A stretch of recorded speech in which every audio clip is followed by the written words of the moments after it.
به نام خدا، شیری هستم، روانشناس و مشاور در خدمت شما هستم. امروز میخوایم در مورد مصرف مواد مخدر در بین نوجوانها و جوانهامون و علت گرایش جوانهای ما به مصرف مواد مخدر رو با نمونه بارزی که در خدمت شما هست، در حضور شما عزیزان هست، توضیح بدیم که چرا یک نوجوان و جوان باعث میشه به سمت مصرف مواد مخدر روی بیاره.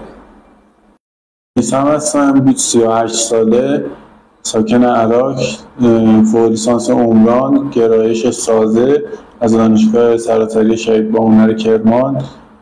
بعد از اینکه تحصیلاتم تموم شد و مدرک فوق لیسانسمو گرفتم، به سربازی رفتم. اونجا یه سری دوست داشتیم که بعضی موقع با هم دیگه گل می‌زدیم. اون حالا در ادامه در موردش می‌پرسیم. چند تا خانواده هستین؟ ما 6 تا خواهر، 4 تا بچه هستیم، 2 تا هم پدر مادر دیگه. خانواده 6 نفر. 6 نفر. خواهر برادراتون چه کاره هستن؟ خواهرم لیسانس شیمیه، از وقتی بچه دار شد دیگه تو خونه موند، خونه داری کرد، سر کار دیگه نرفت. برادرم دکترای فیزیک میخونه آلمان، بعد اسپانیا بود رفت آلمان. این یکی داداشم هم 16 سالشه، مدرسه میره. خب آقا میثم، با توجه به اینکه یه سری توضیحات و تعریفایی که برای من کردیم، میخوام بدونم که از کجا شروع شد دقیقاً مصرف مواد مخدر و اینکه چه عامل‌هایی باعث شد که روی بیاری به مصرف مواد مخدر؟ من فقط توصیه دوستان بود دیگه. دوستان میکشیدن خودشون، دوستایی که داشتیم، خونه که داشتیم کنار خونه دوستان بود، با هم دیگه دوست شدیم. به خاطر اون دانشگاه قبلش دوست بودیم. بعدش اولش به من نشون داد، گفتش که این حشیشه یا گراسه یا هم بوده، ولی من استفاده نکردم. ولی خب بعد از یه مدت دیگه دیدم همه‌شون استفاده میکنن و اینا، گفتم منم استفاده کنم دیگه. تعارف زیاد زدم، خیلی اصرار کردن، منم استفاده رو شروع کردم. میثم، در مورد مصرف گل و عوارض گل و مواد مخدر آیا اطلاعاتی رو اصلا داشتی؟ نه اطلاعاتی چی نداشتم. فقط من گفتم احتیاط نداره، به هیچ وجه احتیاط نداره.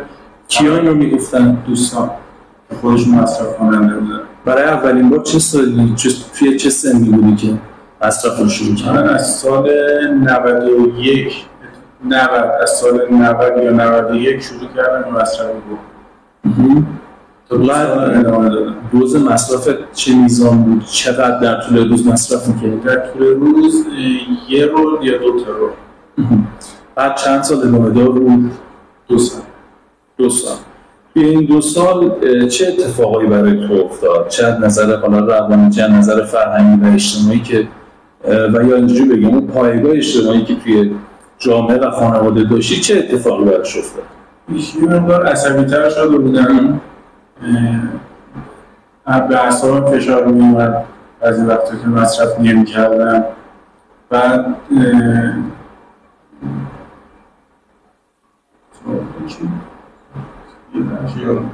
مصرف نمی‌کردم، یه ذره حالم خوب نبود. منتظر بودم زمانش برسه که برم پیش دوستام کلاس زبان می‌رفتم 5 ساعت در روز. بعد اون 5 ساعت رو فقط می‌رفتم که برم پیش دوستام دوباره بریم گلر بریم بکشیم. یعنی یک حالت عادت و وابستگی در ایجاد شد. آره، یه عادتی بودش که اعتیاد مغزی داره. یعنی شما چجوری میتونی توضیح بدی الان برای مخاطبین ما اینکه به چه صورت این وابستگی و اعتیاد میشون؟ اعتیاد بدن درد نداره که مثلا شما بدنتون درد بگیره یا مثلا مشکل گوارشی پیدا کنید یا مشکل عضلانی پیدا کنید. این مغزتونه که یه مقدار تحت تاثیر قرار میگیره. چجوری میشده؟ من احساس می‌کنم یه چیزی کمه انگار، حتما باید یه کاری بکنم. انگار یه خلأش رو احساس می‌کردم تو ذهنم و می‌رفتم دنبالش. گفتم خب برم این یه بار مصرف کنم، دیگه مصرف نمی‌کنم. و دوباره فرداش دوباره همین کار رو تکرار می‌کردم. میثم، نقش خانواده توی مصرف مواد مخدر و مصرف گلی که شروع کردی به نظر خودت چقدر نقش داشتن توی این مصرف؟ اونا واسه یه خونه و ماشین خریدن. من فکر کنم این امکانات که زیر دست من زیاد بود، به خاطر این یه مقدار منم شده بودم شبیه دوستان. از میگم یه ذره تحت فشار قرار گرفتم، منم میرفتم سمت همون درس و اینجور چیزا. یعنی بیش از اندازه رها بودی؟ احساس می‌کنم. یعنی که بیش از اندازه امکانات بهت داده بود؟ نه بیش از اندازه هم نبود، در حد متعارف بود امکانات. ولی خب خانواده ما با مصرف دود و این چیزا کاملا مخالفه. اگر و همونطوری که فهمیدم من دارم مصرف میکنم، هم خونه رو از دست دادم، هم ماشین رو از دست دادم، همه چی رو از دست دادم وقتی که فهمیدم من استفاده میکنم. به نظر خودت علت اصلی این که به مواد روی آوردی چی بود؟ حالا بهش فکر کردی؟ نه من تا بهش فکر نکردم که علت بیرونی داشته یا علت درونی، علتهای خانوادگی، یا که نه تأثیرات دوستانه؟ نه تأثیرات دوستانه.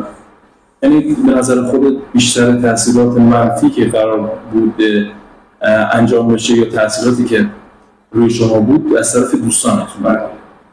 خب اگر قرار باشه که یک پیغام و یک پیام مثبتی رو برای مخاطبین ما، مخصوصا نوجوانان و جوان‌ها بخوای اعلام بکنی چی هستش؟ من چون با یکی از دوستان صحبت میکردم چند وقت پیش، همونی که مصرف کننده بود، بهش گفتم هنوز دور میکشی؟ گفت نه دیگه نمیکشم. گفتم چرا؟ گفتش که به خاطر اینکه گیج میشم وقتی دور میکشم، دیگه نمیتونم استفاده کنم. بعد از یه سنی پشیمونم بود که استفاده کرده بود. منم جمله همونو میگم که مصرف نکنم به خاطر اینکه آخرش پشیمون میشه. درسته. میسم ماجرای ما یک فرد تحصیل کرده هستش که فوق‌العاده قابل احترام برای من، اما با توجه به اینکه تأثیرات منفی دوستانش و اطرافیانش باعث شده که به مصرف مواد مخدر و از نوع گل البته روی بیاره، متاسفانه خیلی چیزها رو از دست داده و اون پایگاه اجتماعی که باید در خانواده داشته باشه و در جامعه داشته باشه از دست داده. امیدوار هستیم که حالا با کمک‌های تیم توانبخشی ما و مشاوره‌های موثری که ارائه میدیم، میسم به خانواده و جامعه برگرده و انشاءالله تاثیرات مثبتی رو داشته باشه. بسیار سپاسگزارم. ممنون از شما.